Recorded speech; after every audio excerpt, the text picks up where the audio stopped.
Good morning, Exceptional Existence community. Good morning. Good morning. Okay, guys, so yesterday I had a few technical difficulties, as some of you may know, and my video cut like three parts the way in. So I'm going to do this topic again because I feel so passionate about it. I really, really do. And it's about the idea of finding out what you love to do. Finding out what you love to do. So important in life. So important in life. Now, I don't mean like quitting your job, changing your life, turning your life around. I mean just finding something that it is that you love to do. It could be running, it could be knitting, it could be drawing, it could be dancing, it could be anything. And that's what we're going to talk about today. So many of you may know what that is. You may know the one thing that you really, really love to do, but you just don't do it. You don't find time for it. You leave it as a last minute priority. Maybe you think, oh, I love to do that particular activity, but I'll do it twice a year when I've got some time off, and I'll save it for that. It'll be like a last priority for me. And today I'm going to talk to you about why I truly believe that that is really not a wise decision. Often people don't know what it is that makes them happy, and this is something that I'm really going to also talk about a lot when I do these talks and throughout the exceptional existence work, because often what happens is when you don't get to know who you are, I find that people then start to compare and look outward.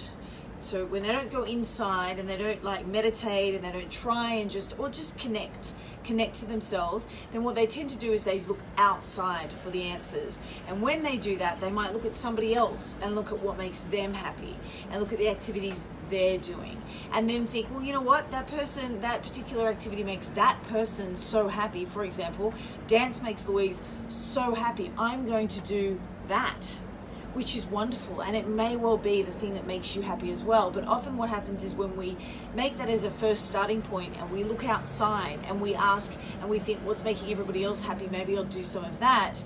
Often it can actually result in the fact that you walk down that path and then you get there and you think, I'm not as happy as that person is. This is disappointing. And it actually ends up, what is supposed to be a fantastic activity actually ends up in disappointment. So I don't want you to have that happen. So what I want you to do, and what I'd encourage you to do, is if you don't know what it is that you love to do, and you don't know what it is that really makes you tick, then what I would do is think about what your hobbies are, or what they used to be, perhaps before obligation and family got in the way. What is it that you used to love to do when you had a lot of time on your hands and you were really the only priority? What was it that you loved to do? And if nothing comes to mind then, perhaps also look back to your childhood. And the reason why I encourage you to do that is this is something I will talk about a lot again and again, is the idea that children can be our greatest teachers because they are so much more connected to source than we are, because they left it a shorter time ago, and they focus on just doing what makes them feel good. They want to do more of what makes them feel good. They play until they are exhausted and they pass out. They don't play a little bit and think, oh, I shouldn't play so much today, I've got that meeting tomorrow, or I've got that thing tonight. They just play.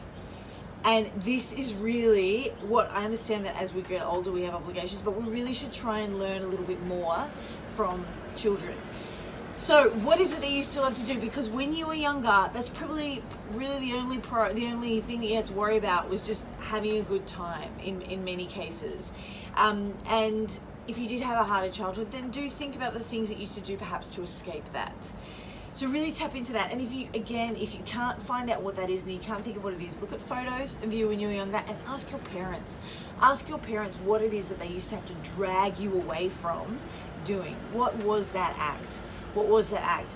Really think about that, because at that time, remember, again, you were focused on doing what made you feel good. It was your top priority, and it was probably the best thing you could have done. It's the best thing we could all do now. So really, at that time, that's all you need to focus on. So where was your focus?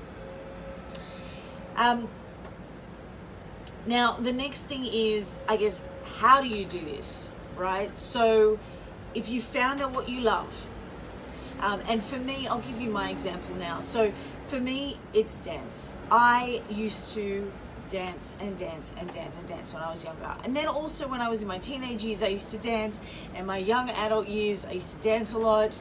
I loved Latin music. I loved to listen to it. And then something happened around my mid-20s and I was like, ugh, I think I'm going to stop this dance thing. I think I'm going to stop getting up and dancing. And then one day I remember I was listening, like anytime I'd walk in the street, if I'd walk past a bar and I'd hear Latin music, something happened.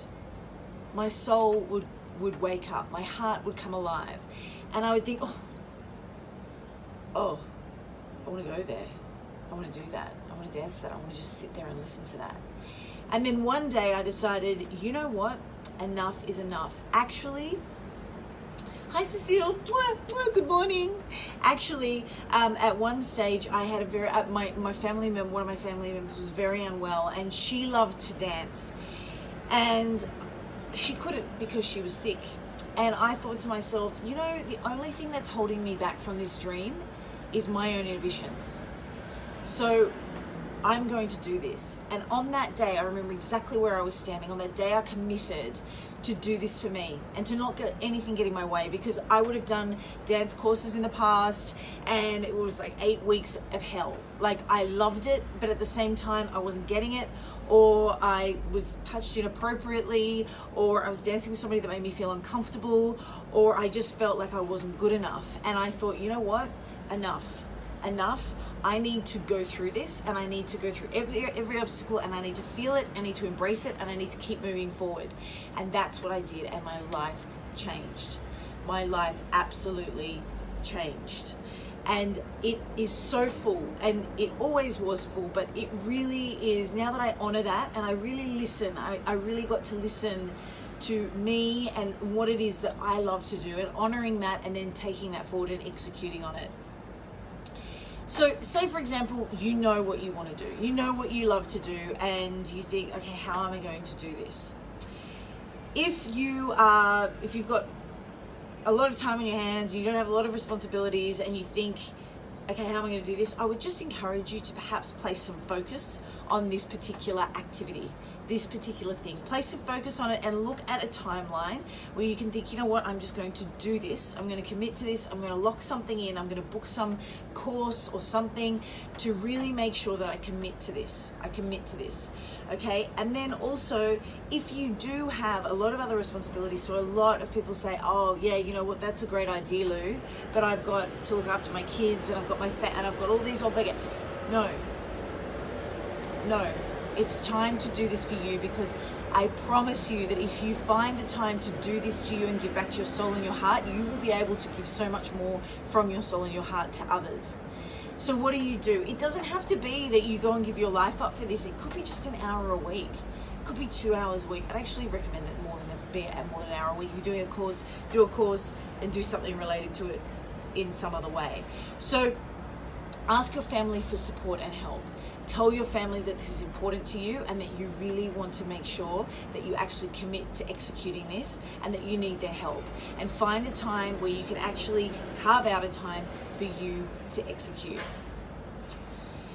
Now, I guess some of you also still might be like, yeah, Lou, this is all great and fabulous, but why? And I'll tell you. So firstly, when you do what makes your heart and your soul happy, you feel good.